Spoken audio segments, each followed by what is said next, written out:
Assalamualaikum warahmatullahi wabarakatuh. Di video pembelajaran kali ini, yaitu praktikum fisika eksperimen yang berjudul deret Balmer. Sebelum melakukan praktikum, ada baiknya kita mengenal istilah spektrum atom hidrogen dan apa itu deret Balmer. Spektrum atom hidrogen. Spektrum atom hidrogen adalah spektrum panjang gelombang yang kontinu yang tersusun dari sebuah inti dan sebuah elektron hidrogen. Spektrum pancar merupakan spektrum kontinu maupun spektrum garis dan radiasi yang dipancarkan oleh zat. Deret spektrum pancar atom hidrogen memiliki 5 deret, yaitu antara lain deret Lyman, deret Balmer, deret Paschen, deret Beckett, dan deret Wundt, dengan ketentuan sebagai berikut. Selanjutnya, kita akan mengenal istilah deret Balmer. Menurut J.J. Balmer, deret Balmer atau garis Balmer dalam fisika atom adalah sebutan dari salah satu dari 6 deret bernama yang menggambarkan garis spektrum emisi atom hidrogen. Deret Balmer dihitung dengan menggunakan rumus Balmer. Rumus pada deret Balmer adalah sebagai berikut. 1 per lambda sama dengan R dikali 1 per 2 pangkat 2 dikurang 1 per N pangkat 2, di mana lambda sama dengan panjang gelombang, N atau orde sama dengan orde ketiga, keempat, dan kelima, R sama dengan konstanta Rydberg, di mana ketentuannya ialah 1,097 dikali 10 pangkat 7 meter. Tujuan praktikum dari percobaan deret Balmer adalah mahasiswa dapat menentukan panjang gelombang H alpha, H beta, dan H gamma dari deret Balmer hidrogen dan membandingkan dengan data teoritis. Alat dan bahan pada percobaan deret Balmer yaitu yang pertama ada power supply, lampu Balmer, lensa 50 mm, lensa 100 mm, Lafil-Trari Rowland, celah tunggal, dan layar. Sebelum memulai praktikum, ada baiknya kita mengetahui susunan alat percobaan pada deret Balmer.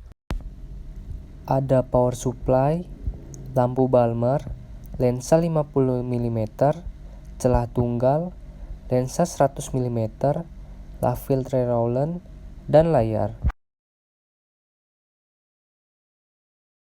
Langkah pertama pada percobaan ini adalah menghubungkan ke sumber listrik, kemudian menyalakan sumber daya atau power supply.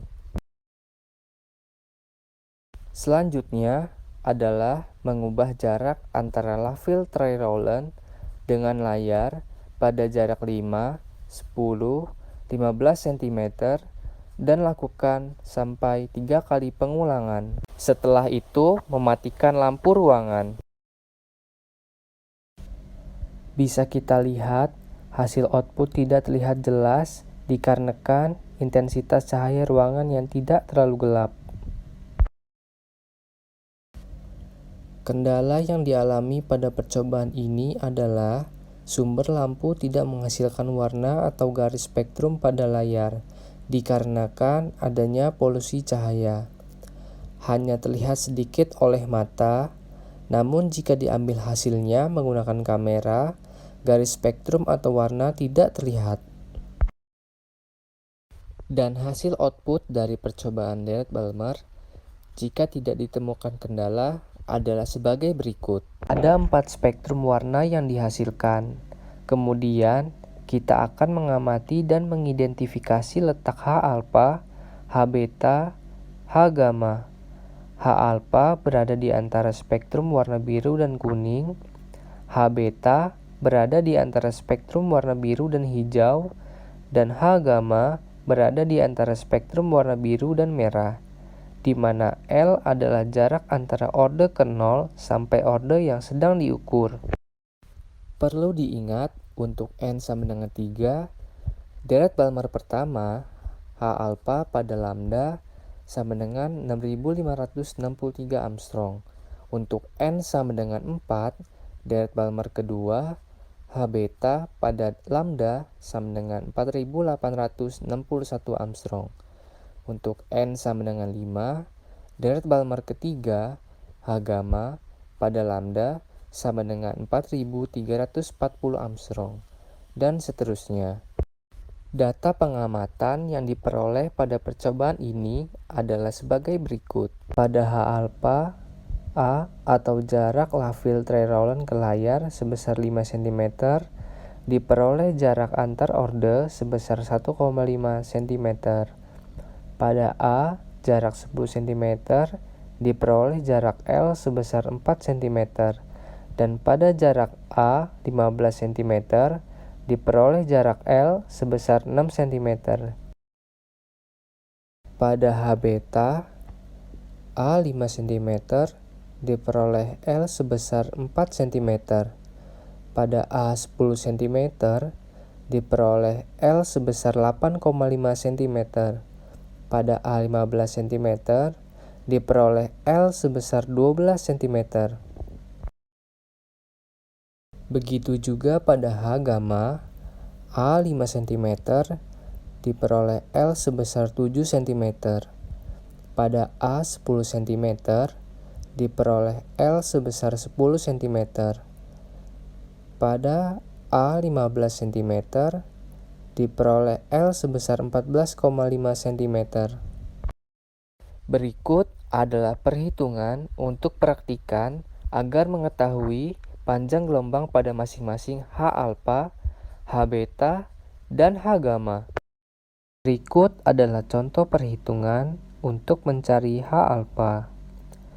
Pertama, yaitu mencari nilai pi alpha 1, pi alpha 2, dan pi alpha 3. Setelah itu, menghitung rata-ratanya. Kemudian, menghitung nilai sigma pi kuadrat, dilanjutkan menghitung delta pi, nilai Kr, dan nilai tengah. Lalu, menghitung gelombang dengan rumus G sin pi 1 dari nilai pi yang sudah dicari sebelumnya. Selanjutnya, menghitung lambda 1, lambda 2, lambda 3, dan menghitung rata-ratanya. Kemudian menghitung nilai sigma lambda kuadrat, menghitung delta lambda, nilai Kr, dan nilai tengah. Lakukan perhitungan sama halnya dalam menghitung masing-masing nilai pada H beta dan H gamma. Setelah mendapatkan hasil perhitungan, praktikan membandingkan hasil perhitungan dengan data teoritis. Terima kasih telah menonton video ini. Wassalamualaikum warahmatullahi wabarakatuh.